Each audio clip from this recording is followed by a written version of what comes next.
David knew the setback of having a son wickedly hurt his daughter.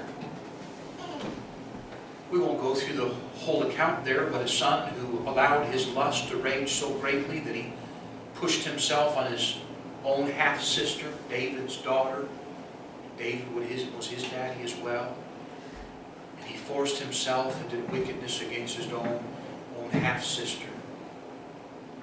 David knew what it was to have heartache because of family strife, family brokenness.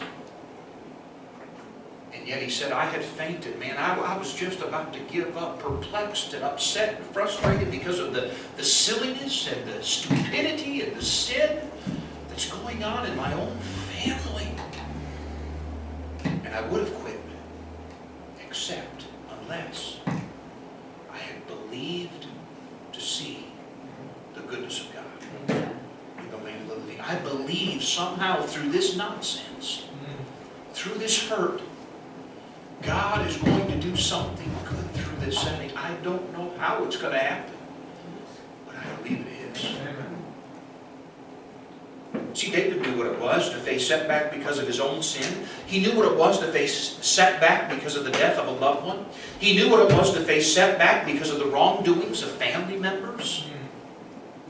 He knew what it was to have his own son, Absalom, the full brother of Tamar, who was raped by her own half-brother. He knew what it was for his son Absalom 2 years later to raise up against his half-brother Amnon and murder his own brother as well. David knew what it was to face the revolt and the insurrection from his son Absalom, who despised him, and the disharmony and the unforgiveness that was there. And Absalom longed to be seen by his dad, and finally dad brought him back, but still would not see his face, and no reconciliation was given. As a result, Absalom began to turn the hearts of the men toward him in disloyalty and revolt against David, usurped the throne, and David, not wanting to fight his son, heads out to the dens and the caves, which he used to know when he had to flee from King Saul. There David is, heartbroken and hurting by a rebellious son. And